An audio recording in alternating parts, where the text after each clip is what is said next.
Testing, one, two, three.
Good morning and welcome to the Maryland Public Service Commission's administrative meeting for November 2nd, 2022. As I noted last week, we had a number of personnel announcements. I have one today. I'm going to have one next week as well. The agency is doing well in this very challenging hiring environment time, and that's a testament to our office directors and supervisors who are doing their best to post vacancies as soon as they become available and fill them with very qualified candidates. And because of that, we've been able to manage the agency effectively throughout the pandemic and beyond.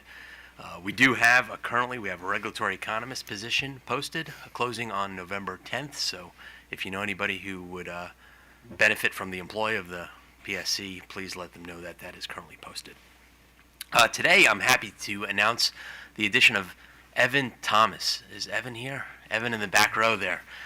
He's our newest economist in the Telecommunications, Gas, and Water Division. He previously worked as an assessor for SDAT, the Maryland State Department of Assessments and Taxation. He holds a dual major in both economics and mathematics, and he's currently working on his master's in geography and environmental systems at the University of Maryland, Baltimore County. He's been on the job now for how many days, Evan? Fifth day here. We're just very excited for him to join the team, working under the leadership of Benjamin Baker up in TGW. So, Evan, welcome to the PSC. Thank you. Mr. Chairman. Commissioner. I have one comment before we start. Let's go Phils. We have some fans in the audience today.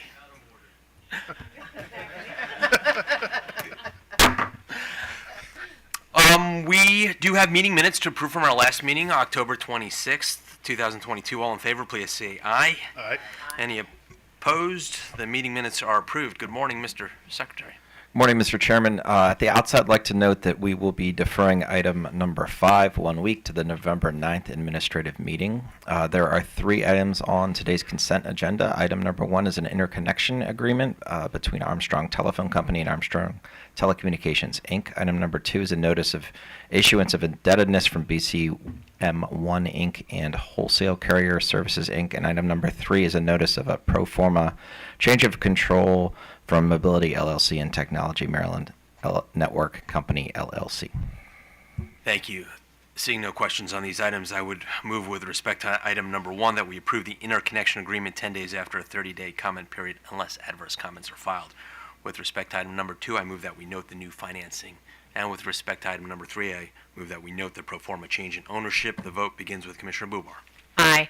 Commissioner Linton. Aye. Commissioner O'Donnell. Aye. And Commissioner Richard. Aye. I vote aye. The motion is approved. Mr. Chairman, item number 4 on the administrative meeting agenda is a request from the Potomac Edison Company for an extension of the operational deadline for its Town Hill energy storage project. Good morning, Mr. Wilson. You're the last item of the day before we move to Rulemaking 78. Good morning, Mr. Chairman and Commissioners. DeAndre here on behalf of staff. On April 15th, 2020, the Potomac Edison Company filed its Town Hill Energy Storage Pilot Project pursuant to Commission Order Number 89240 in Case 9619, which established an energy storage pilot program in accordance with the State Energy Storage Pilot Project Act. On March 30th, 2021, the Commission approved Potomac Edison's Town Hill Energy Storage Project by Order 89783, subject to the general conditions included in Order Number 89664. The Commission, in Order 89805, provided further direction regarding the Town Hill project. On January 3rd, 2022, Potomac Edison filed a request for extension of the project operational deadline for its Town Hill project, citing project development delays due to contract negotiations with its third-party vendor and supply chain and site assessment and development issues as a result of COVID-19. After considering the matter at a February 9th, 2022 administrative meeting, the Commission approved PE's request extension for the project to April 9th of 2023. On September 9th, 2022, Potomac Edison filed a second request for an extension of the project operational deadline to February 1st of 2024 for its Town Hill project, which continues to experience delays caused by commodity price escalation, pricing validity, and supply chain disruption. The company also updated the benefit cost analysis ratio for the project, reflective of a 20% increase in the contractor price. The amended contract between Potomac Edison and Convergent, its contractor, reflects the increased contractor price equal to a 20% increase in annual payments totaling $660,000 over the contract's 10-year period, a $110,000 increase compared to PE's approved project budget. Convergent says that the 20% increase reflects the combined effects of increased vendor prices along with the net advantageous effect of the Federal Inflation Reduction Act of 2022.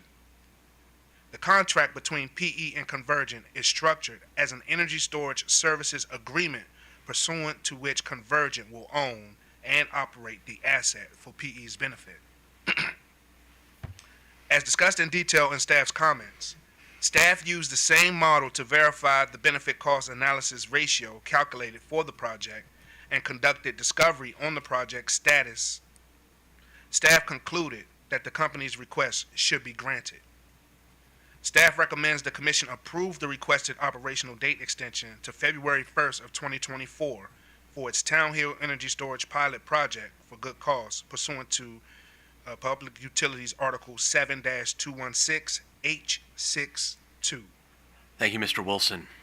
We have comments filed by Maryland Office of People's Counsel not objecting to the extension. Mr. Hoover, any comments?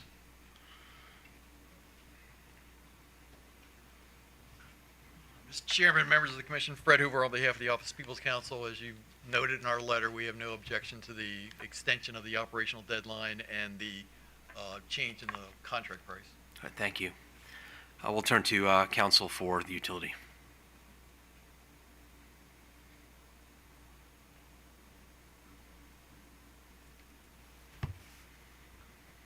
Good morning, Mr. Chairman, Commissioners. Jeffrey Trout for Potomac Edison. The company agrees with staff's analysis and with staff's recommendation, and we are here to attempt to answer any questions you might have. Thank you. I'll turn to Commissioner O'Donnell. Thank you, Mr. Chairman. First, for staff, when the law passed in 2019, it envisioned 8 investor-owned utility battery storage pilots, potentially. How many of those 8 originally envisioned are operational today?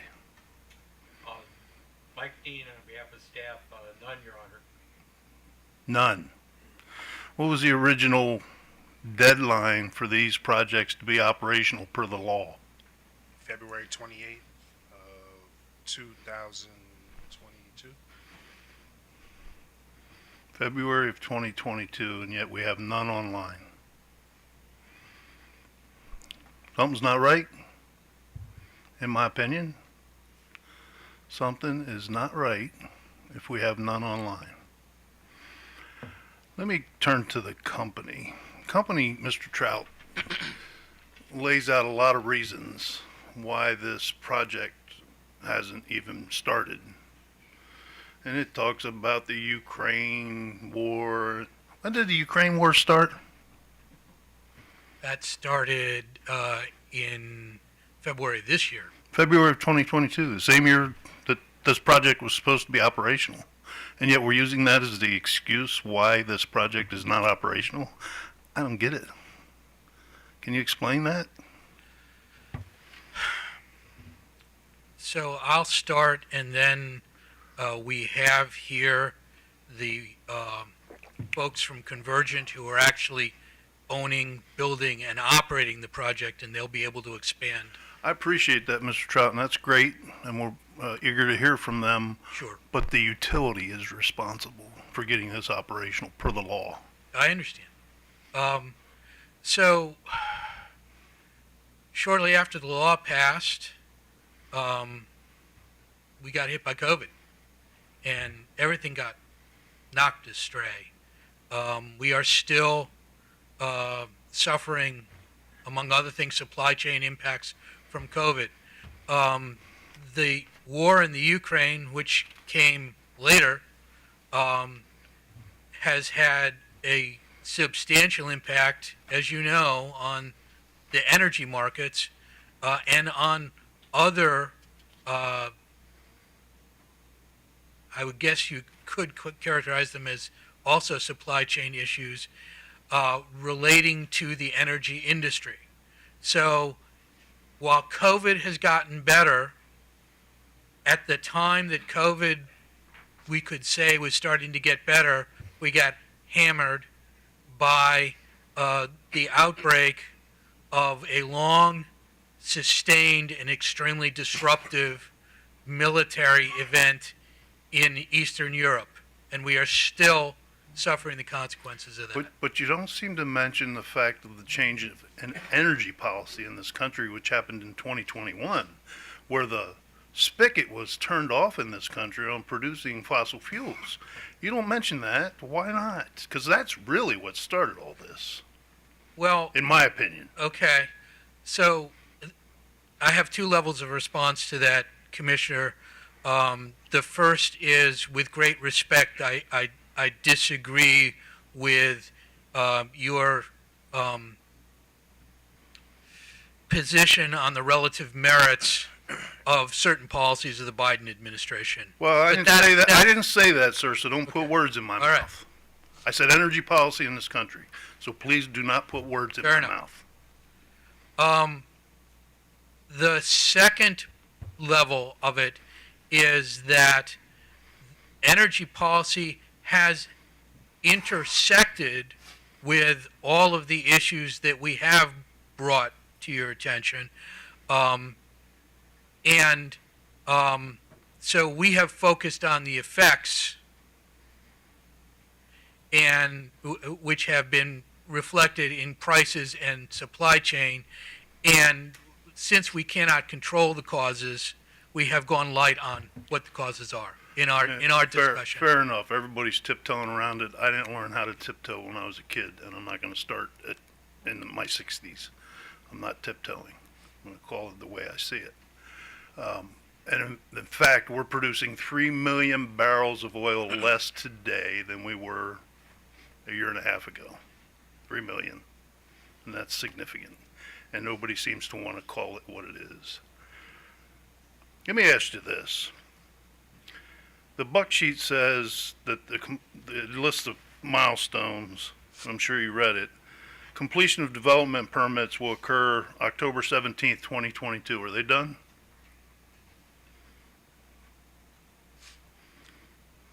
I would have to ask the folks from Convergent to speak to that. Okay.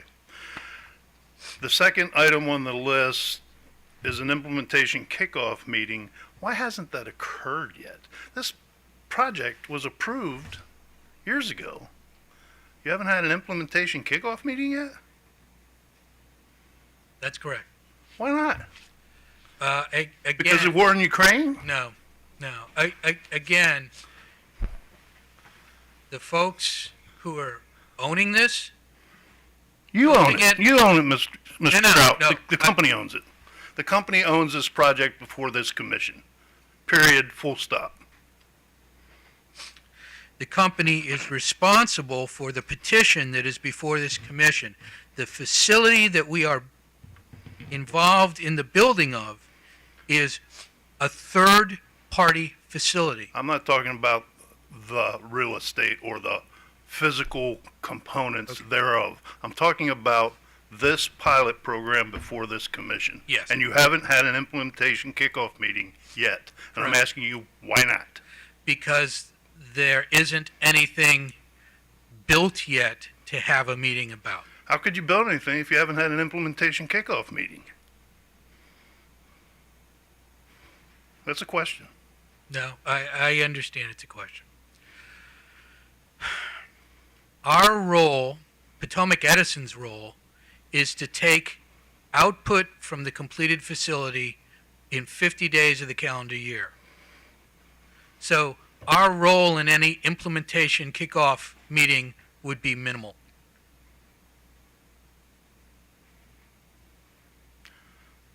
I'm baffled by your response. Let me ask you this. You were before us in January of this year requesting a similar extension. What, I thought it was January, but February, when it be earlier this year. It was January, I I believe. thought so. I thought so. So, what have you done between then and now? There's a lot that's been done.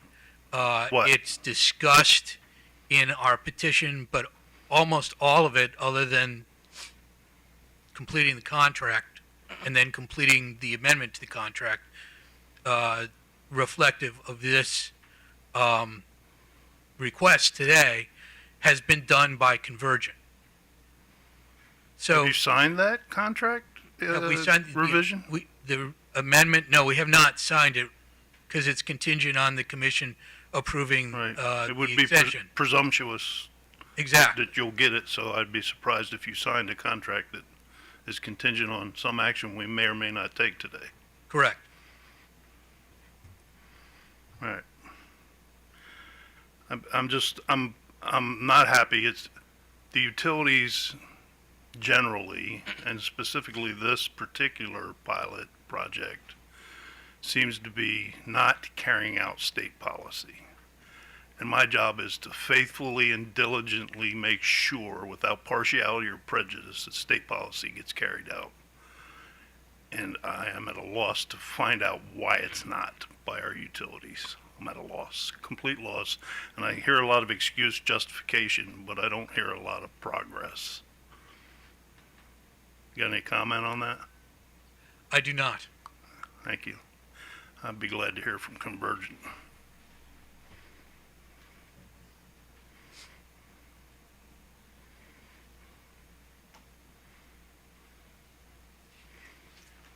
Hello, my name is Adam Green.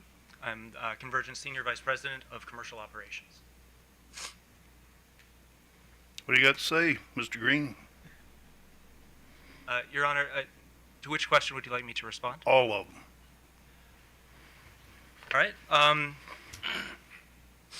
Let's see. Starting with what's been done since the prior petition. When Convergent had signed the contract with Potomac Edison and received permission to build it along a timeline that we believe worked for the project that was described in that contract, we initiated procurement activities, which means we go out to integrators, to vendors, to get a specific bid for the specific project in order to start the process of bringing those vendors under contract and procuring the equipment.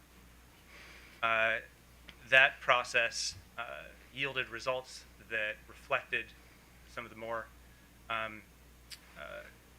some of the updates that we discussed around supply chains and so forth. The process of initiating that procurement is not immediate. It takes some time to formulate an RFP, receive responses, digest those responses, and work back and forth with our vendors to understand what they are offering. In addition to that, we completed our permits for the facility. To answer another one of your questions, we have received final approval. Documents were sent to the county. We're awaiting signature on those, but the documents were sent last Friday. And we expect everything is going to be smooth with that. And we are able to stick to the schedule that's described in our current petition. We also entered a retail energy agreement with a third party for the charging and discharging of energy to this facility.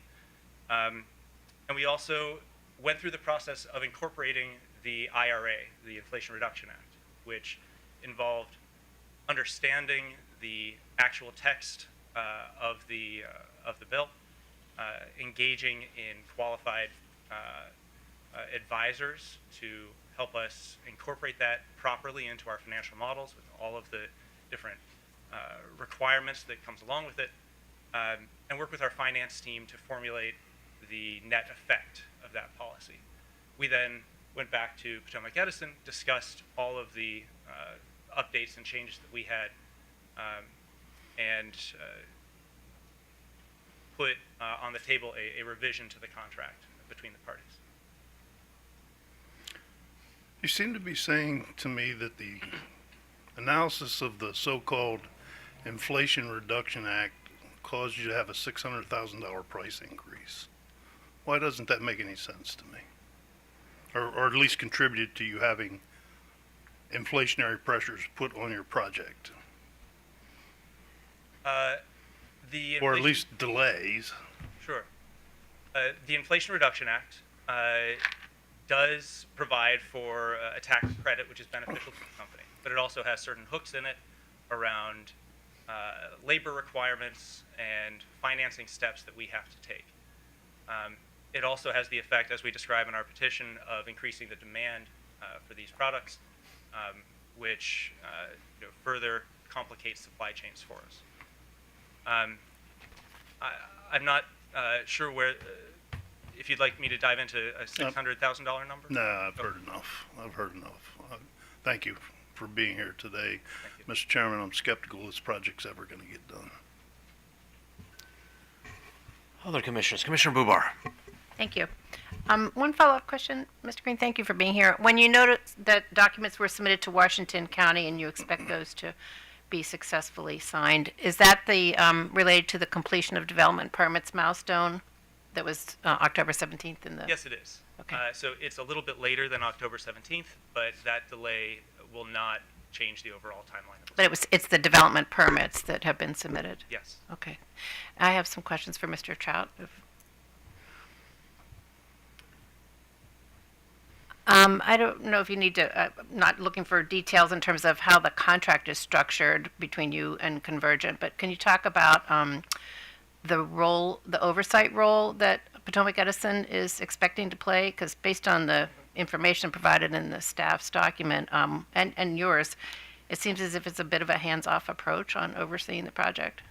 Yeah, I think that's a fair 64,000-foot generalization, Commissioner. This is a third. Remember, we had to submit different kinds of projects, utility-owned at one extreme and third-party owned at the other extreme.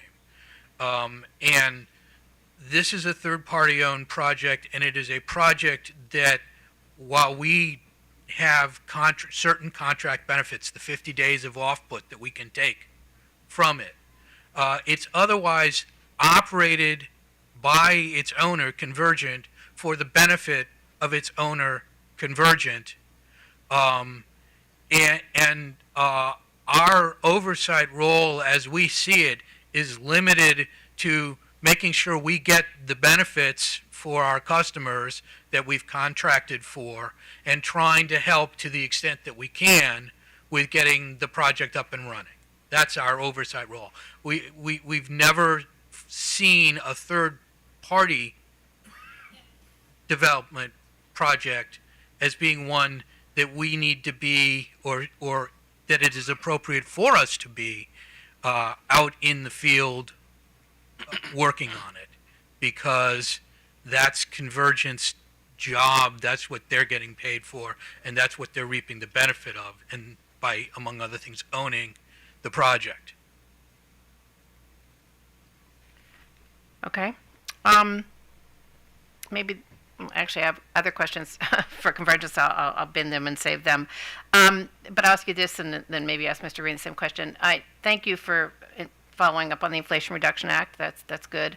Do you have an opinion, Mr. Child, on the IIJA in terms of what impact it may have in terms of addressing some of the supply chain issues? And would there be some benefit to better understanding that in terms of how it might impact this project? Only at a very high level. At a very high level, I think it's both a blessing and a curse. It's good that the federal government is throwing money at these kinds of projects, and I don't mean that to sound pejorative. That the federal government is trying to encourage these kinds of projects is a good thing. But when the access to resources is already constrained, if you throw more money at those resources in the short run, it's going to contribute to the scarcity issue. In the long run, it's clearly a benefit. But in the short run, you've got, like I said, it's a mixed blessing. Thank you. I appreciate that opinion. I have one more follow-up question for Convergent.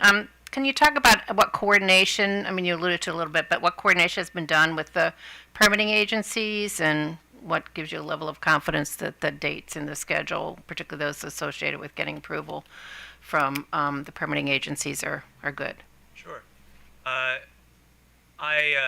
was not personally involved in the permitting. We have a different group at the company for that, but I understand that we've had months of back and forth with them, revising plans, working closely with them. So this is not the first draft of the permit application, but rather the culmination of that collaboration. To the point where we are fairly confident that the documents will be signed. Okay. Thank you. That's all I have, Chairman. Thank you. Thank you. Commissioner Richard.